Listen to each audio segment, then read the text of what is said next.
माननीय डॉक्टर सुधांशु त्रिवेदी जी। माननीय सभापति महोदय, please please please please please please हाँ साहब प्लीज।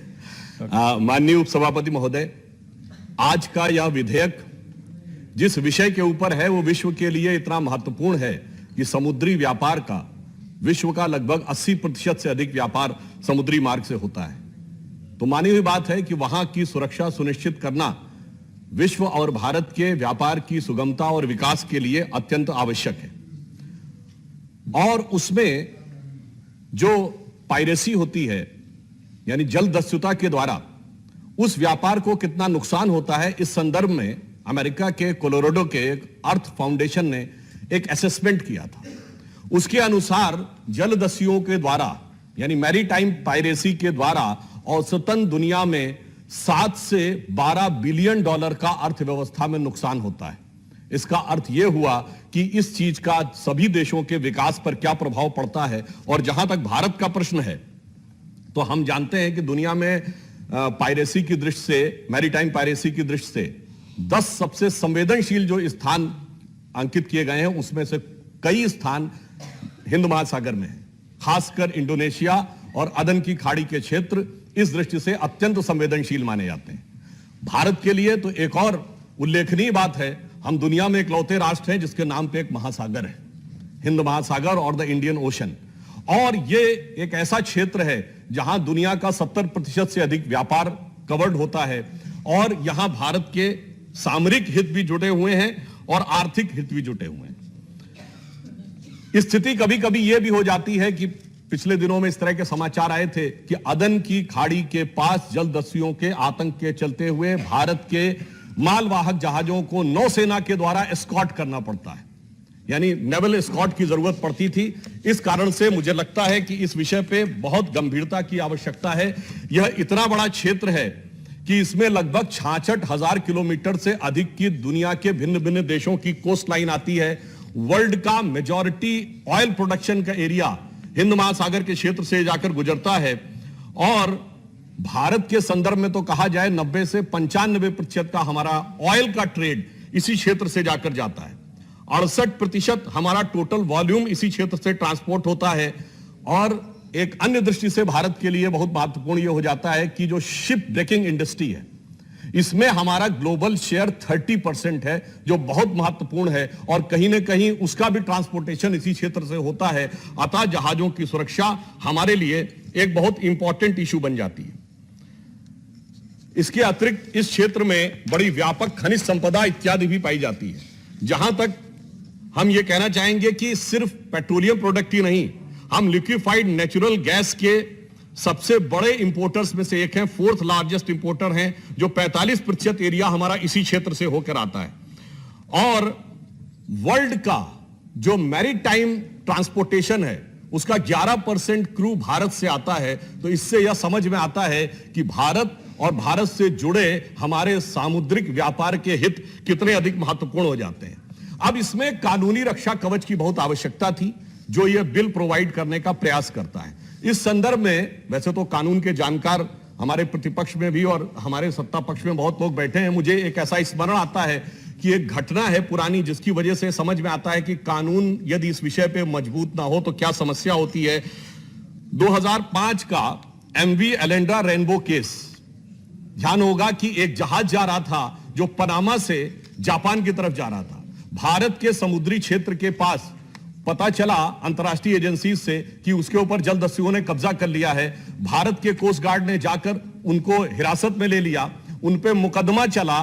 2003 में लोअर कोर्ट से उनको सजा हुई, परंतु 2005 में मुंबई उच्च न्यायालय से वो टेक्निकल ग्राउंड्स के ऊपर छूट गए। और उस टेक्निकल ग्राउंड में एक टेक्निकल ग्राउंड यह भी था कि जो टेरिटोरियल वाटर है हमारा, वो जिस जगह से पकड़े गए हैं वो टेक्निकली भारत के जुरिस्डिक्शन में यानी भारत के लॉ के परव्यू में आता है या नहीं।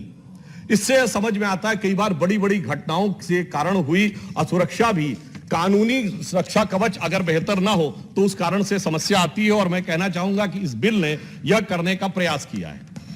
अब इस हम सभी जानते हैं, पूर्ववर्ती वक्ता बता चुके हैं, 2012 में यह बिल ड्राफ्ट हुआ था, उसके बाद स्टैंडिंग कमेटी के पास गया, 2019 में यह आया, परंतु इस बीच में अनेक ऐसी घटनाएं हुई जिन्होंने कि इस विषय को लेकर आवश्यकता को और बढ़ा दिया।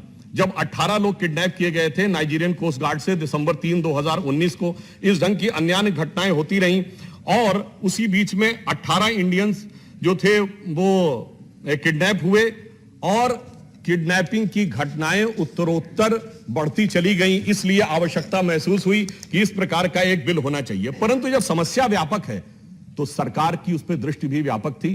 प्रधानमंत्री श्री नरेंद्र मोदी जी ने इस विषय को गंभीरता से लिया और मैरीटाइम इंडिया विजन 2030 को उन्होंने आइडेंटिफाई किया, जिसमें 150 initiatives to boost the maritime Indian sector was launched and Honorable Prime Minister has launched this on March 2021.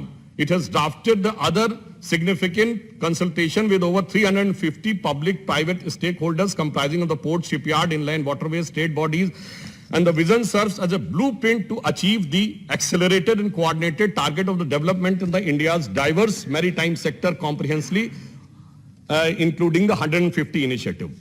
तो इस प्रकार से यह सरकार की गंभीरता का भी एक प्रतीक था। और यह भी बताना चाहता हूं कि हमने जो सागरमाला प्रोजेक्ट और मैरीटाइम इंडिया प्रोजेक्ट लिया है उसमें 20,000 करोड़ रुपए का आगे इन्वेस्टमेंट होना है, जिससे कई लाख नए जॉब भी क्रिएट होंगे। तो मानवीय भारत है, भारत के औद्योगिक विकास के लिए भी इसमें बहुत महत्वपूर्ण संभावनाएं थी।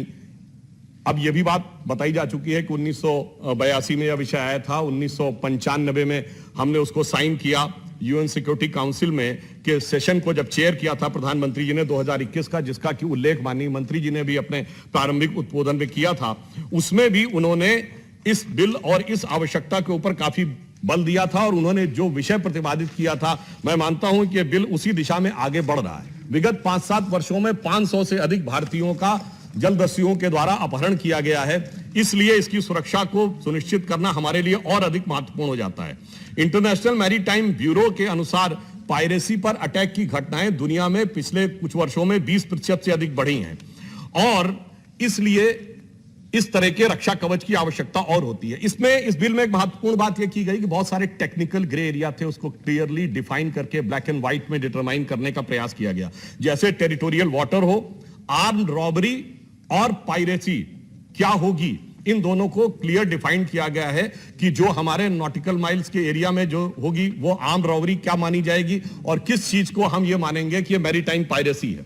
और फिर इतना ही नहीं, इस चीज के लिए जो डेफिनेशन तय की गई है वो यूएन क्लॉज के आर्टिकल 101 के तहत तय की गई और आर्म रॉबरी को जो डील किया जाएगा वो सप्रेशन ऑफ अनलॉफुल एक्ट 2002 के तहत डील करने का प्रयास किया जाएगा और जलदस्युता पर यानी मैरीटाइम पायरेसी पर इफेक्टिव कंट्रोल के लिए जेल की भी सजा है, कारावास की, संपत्ति का अधिग्रहण यानी कॉन्फिस्केशन ऑफ द प्रॉपर्टीज भी है, लाइफ टाइम इंप्रिजनमेंट भी है और डेथ पेनल्टी जैसे भी कठोर प्रावधानों के बारे में भी विचार किया गया है। जहाजों को पकड़ने का अधिकार सिर्फ भारतीय नौसेना और तटरक्षक अथवा सरकार के द्वारा अधिकृत किसी जहाज को भी ही देने का प्रयास किया गया है। यहां पर मैं एक क्लॉज का उल्लेख करना चाहूंगा जो थ्रू पॉइंट 1 में कहा गया है, for committing an act of privacy one could have the life imprisonment, but if someone attempts to commit the offense of the piracy or adds or abates or conspired to or procures, then the person shall be punished with imprisonment for the term which may be up to 10 years. So it is lesser offense, the punishment in says will be lesser. अब यहां पर एक चीज ये आती है कि presumption में किसी प्रकार का कंफ्यूजन ना हो तो उसको भी क्लैरिफाई करने के लिए there were very specific conditions relating to presumptions. The condition number 1 was that the arms, ammunition, explosive and equipment must be recovered. फिर सेकंड डाला गया है there is an evidence of use of force and condition.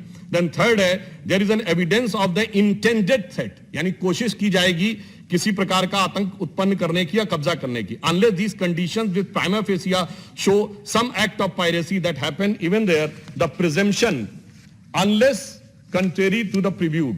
तो इस प्रकार से जो presumption है उसके अंदर भी ग्रे एरिया नहीं छोड़ा गया है ताकि उस बात को बहुत स्पष्ट रूप से आगे क्या जा सके। मैं एक चीज की और सदन के ध्यान में डालना चाहूंगा कि हमारी सरकार ने इस विषय को मॉडर्न हाई टेक्नोलॉजी के हिसाब से कंट्रोल करने के लिए अगर देखा जाए तो हमने एक मैरीटाइम डोमेन अवेयरनेस सिस्टम बनाया है, जो हमने उसका एक फ्यूजन सेंटर गुरुग्राम में बनाया है, जिससे हमारी मैरीटाइम एक्टिविटीज के ऊपर एक प्रॉपर टेलीकम्युनिकेशन रिमोट सेंसिंग के थ्रू पूरी तरीके से एक नजर रखी जा सके।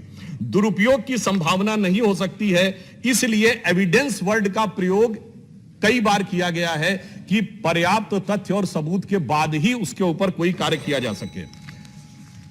अंत में मैं अधिक समय न लेते हुए सिर्फ यह कहना चाहूंगा, विषय की परिधि में रहते हुए ही थोड़ा सा विषयांतर में जाते हुए देखिए, जब हम समुद्र में सुरक्षा की बात करते हैं तो भारतीय नौसेना के जो चिन्ह है, एम्बलम, उस पे लिखा हुआ वाक्य है शन्नो वरुणा, यानी वरुण देवता हमारी रक्षा करें, जो वेदों से लिया गया है। और मैंने इसीलिए कहा थोड़ा सा विषयांतर, परंतु विषय की परिधि में। इस दुनिया में एक और देश है जिसकी नौसेना के एम्बलम पर भी संस्कृत का आदर्श वाक्य लिखा है, वो है दुनिया का सबसे बड़ा मुस्लिम देश इंडोनेशिया, जिसकी नौसेना पर लिखा है जलश्चैव जयामहे, यानी जल में भी मेरी जय हो। तो मैं सिर्फ ये कहना चाहूंगा कि जैसा सामंजस्य इस बिल के ऊपर सत्ता पक्ष और प्रतिपक्ष में दिखाई पड़ रहा है, यदि इस प्रकार के जल के गमन पर हमारा ऐसा ही सांस्कृतिक सामंजस्य भी दिखे तो मामला और सुगम होगा। और एक अंत में, जैसा फौजिया खान साहब ने कहा था, जो उन्होंने कहा था, तो मैं एक बात कहूं, कभी कभी समुंदर में आप जाते हैं तो बड़ा खतरा महसूस होता है और समझ में नहीं आता है कि किनारा कहां मिलेगा, जिसके लिए ज़ौक़ ने एक लाइन कही थी कि ज़ौक़ दुनिया के समंदर में ये कश्ती उम्र की, जिस जगह पर जा लगी वो ही किनारा हो गया। पर अब ये बिल आने के बाद जहां किनारा होगा वहां कानून का सहारा भी होगा। धन्यवाद। धन्यवाद। वाह, क्या धन्यवाद। माननीय श्री राम जी।